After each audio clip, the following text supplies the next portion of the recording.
iyi ndirimbo nyituye umuntu wese ubana nanjye uko bwije n'uko bukeye, kandi umuntu wumva ko akeneye kurwanirirwa n'Imana mu byo unyuramo, mu byo uhura nabyo ibyo ari byo byose. Nyagasani niwe wenyine ushobora kuba yaturwanirira muri kimwe cyose twahura nacyo, kandi niwe ushobora kudutsindira. Nta zindi mbaraga twebwe dufite uretse Yesu Kristo wo mu ijuru, ariwe wenyine ushobora kudutsindira. Mu izina rya Yesu. Rwanirira kuko ndi umunyantege nkeya, nta mbaraga namba mfite zo gutsinda urugamba, hatari wowe mfite nje narambarara. Undwanira urugamba mbashe kurutsinda. Rwanirira kuko ndi umunyantege nkeya, nta mbaraga namba mfite zo gutsinda urugamba, hatari wowe mfite nje narambarara.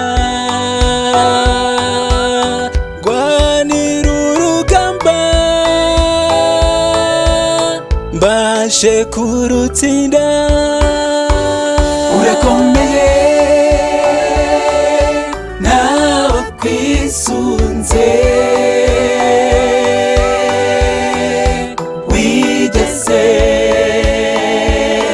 hagira icyaganya mu ntambara,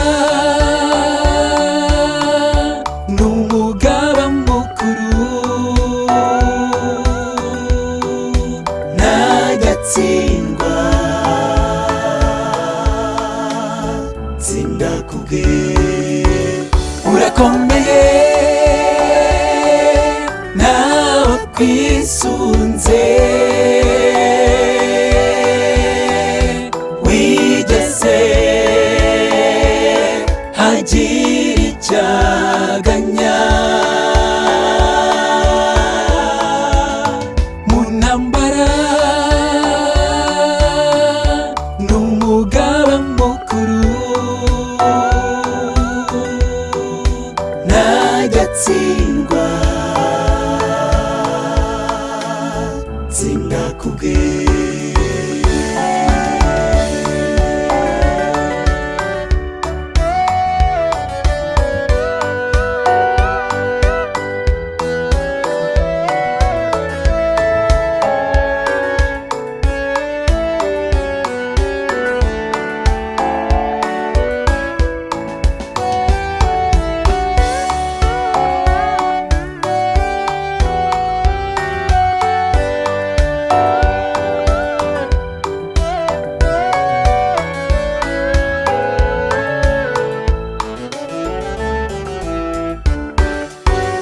Uko warwaniriye Dawidi agatsinda,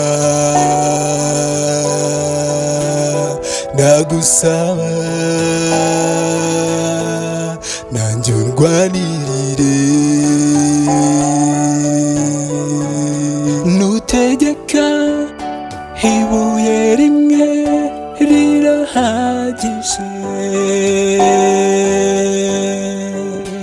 isi menye ko nta yindi mana ibaho. Urakomeye nawe kwisunze, wigeze hagira icyaganya mu ntambara, n'umugaba mukuru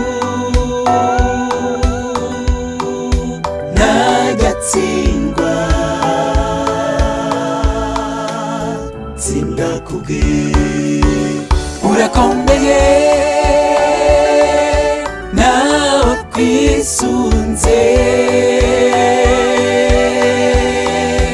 wigeze hagira icyaganya mu ntambara n'umugaba mukuru ntajyatsindwa tsinda kubwe urakomeye nawe kwisunze wigeze hagira icyaganya mu ntambara n'umugaba mukuru ntajyatsindwa tsinda kubwe ntajyatsindwa tsinda kubwe ntajyatsindwa tsinda kubwe ntajyatsindwa tsinda kubwe